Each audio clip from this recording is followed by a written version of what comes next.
Hey gang, Luke here, taking some stage direction from Muscovich and about to execute a very impressive swivel.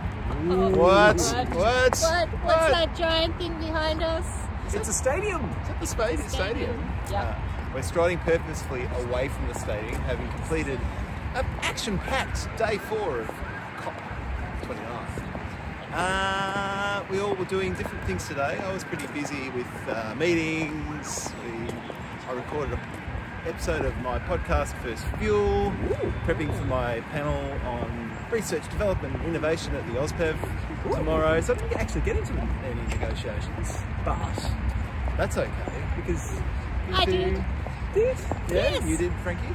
So I followed a little bit of negotiations on adaptation earlier today and had a chance to chat to some of them. Like, one thing the Australia Pavilion has been doing really well is making available for chats some of the Australian negotiators on the ground, which is just super lovely, of the team that's running the pavilion and the negotiators themselves, who are no doubt tired and stressed and maybe wouldn't rather be mobbed by curious Australians wanting to know everything about what they do. But you wouldn't know it from their endless angelic patience. That's right.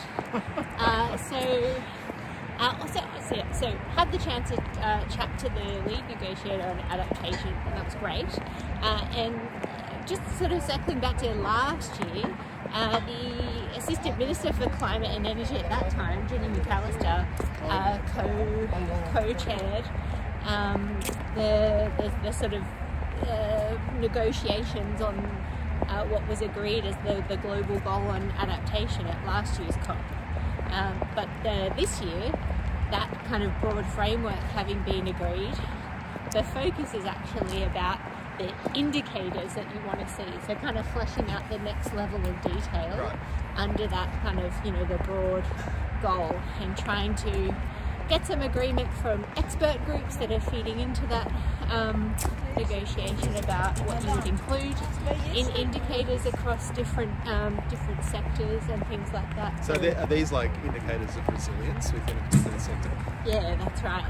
I asked a question about to what extent is the conversation about finance for adaptation kind of, flowing into these discussions, because I think an early theme that we've all picked up in the negotiations is that finance is everywhere across these streams, regardless of whether it's meant to be or not. And so, the conversation was like absolutely that's coming up, and there are negotiating blocks that are doing that as a strategy, right? Like they are on purpose saying this should be about finance, and they're doing that across all these different negotiating streams.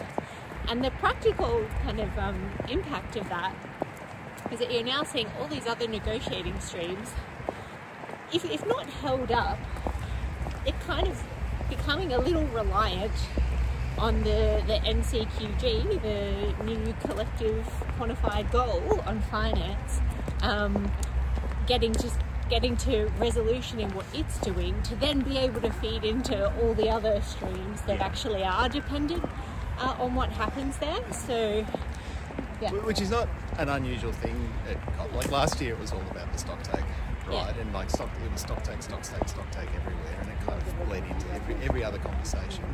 And it also, like, it makes sense on the substance, right? Like, to be able to direct the finance around adaptation to the best effect, like those kind of metrics and how you measure the improvements, your baselining, and where you're ultimately driving towards, like that's going to be a super relevant thing to be aware of, right? Yeah. And so the other bit of negotiation I sat in on was a contact group on long-term finance, so starting to work through what are, really long paragraphs of text, lots of options. I sat in on that session for about an hour and a half this afternoon, and I think you're a winner, Frankie. Yeah, they were focused on the transparency measures. Well, I mean, this is once a year kind of stuff, and I'm wonking out. Winner recognises winner. I I just outwonked Tennant, guys. What? Oh my god. So they were talking about transparency measures around, you know, how progress against the finance goal would be reported. So there's, you know, argy-bargy. You're sort of seeing the same dynamics as we talked about in previous days. The Arab group making interventions on what they wanted to see. Then you had AOSIS coming in and saying we don't want lots of new bureaucracy created around this. There's an existing transparency framework. They want to see the current kind of UNFCCC Secretariat tasked with doing some of the work, whereas other actors like the United States wanted to see you know, a secretariat set up and the option of incorporating information from other sources, i.e. stuff that's coming through multilateral development banks, so MDBs, like so. Yep. Some of these conversations about other sources of finance are starting to flow into those conversations about what different negotiating blocks want to see included and not, you know, in that overall goal. So look, I mean, it was a pretty dry hour and a half, but it was cool to kind of understand, you know, the underlying dynamics that are going on. And I think just fair to say that there's just a lot more water to go under that bridge yet. Yes, and I guess what I'm sensing from my brief chats with a couple of negotiators is just everybody's feeling like the pressure, having lost effectively almost a couple of days sort of with arguments over the agenda at the front of the COP, and with ministers and politicians flying in just a couple of days from now, expecting to pick up the conversation. In a lot of the work streams, people aren't feeling like they're anywhere near as far along as they would like to be. Is that unusual for COPs though? No.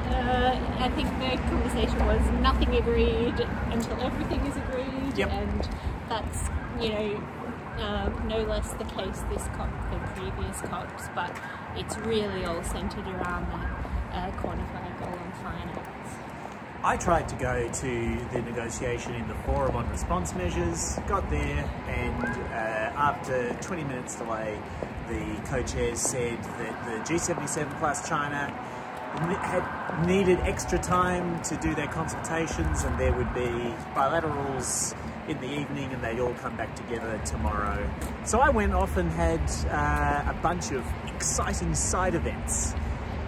There was cool side event action every which way at the COP today, and among the things that I saw, China had a big carbon market-a-palooza at their national pavilion, which is like a really enormous pavilion with a vibrant set of events taking place on disposable cardboard seats.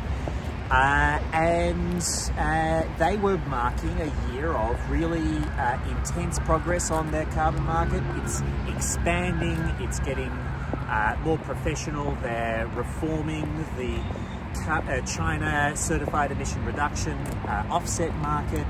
They're very excited about their carbon market, but they're also sort of saying, and we're doing this for us. Whereas in a different event, a side event on industry policy, climate policy and policy spillovers, one of the positive spillover effects being discussed was your old friends, CBAM, and its ability to induce a lot of countries that had not done much in terms of their own carbon pricing to start putting cap and trade schemes or carbon taxes in place.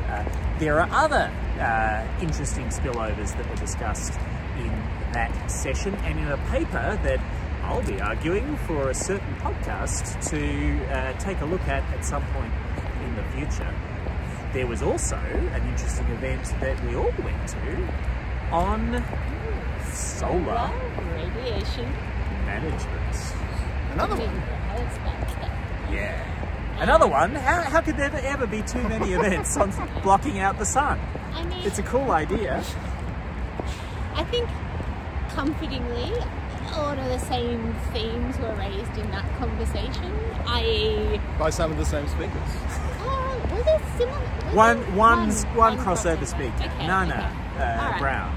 So everyone is agreeing that more research is needed, but I think for the IPCC to kind of fully consider this, and I think for me the super interesting insight in that event was that one of the co-chairs of the IPCC working group said that the seventh assessment report, the next assessment report, would look at the science and the research on SRM. Yeah. Where would they put that? They were going to put it everywhere. Actually, it was going to be just like the actual technology. Yes. Well, the technology is meant to go mostly in the stratosphere, Yeah, but sure. there were aspects that were relevant to Working Group 1 on the science Yes. of climate change, Yes. Working Group 2 on impacts of climate change and of responses to climate change, and Working Group 3 mitigation pathways. It sounded like it was going to be everywhere. Don't know if it's going to be huge. So the other things that we heard there that we had heard before is that there does need to be more research, not focused necessarily on modelling, but more physical experimentation, and that there needed to be a lot more focus on the global south, because a lot of the funding and the research to date has been concentrated in the global north, and so when you want to bring topics like this through the UNFCCC process, you need to make sure that all the parties that are involved in this can come to the negotiating table understanding and in a position to talk about it based on research that's been done, in their part of the world. So I think it's fair to say that's going to pick up a lot of pace, prominence, etc. in the next couple of years. I found it really fascinating to get some insight into where that conversation is at in this forum in particular. Yep. Well, I don't know. Is there anything else we need to touch on at this point? Just I'm looking forward to some 1.5 to 5 hour negotiations that don't get deferred after I've waited half an hour for them to start. Alright, well we'll wait with bated breath for that happy day, hopefully tomorrow. But until then, that's all the news that's fit to ramble about while we're strolling towards the metro. For Frankie, my speech Lieutenant Reid, I'm Luke Menzel signing up from Baku, Azerbaijan. We'll see you tomorrow.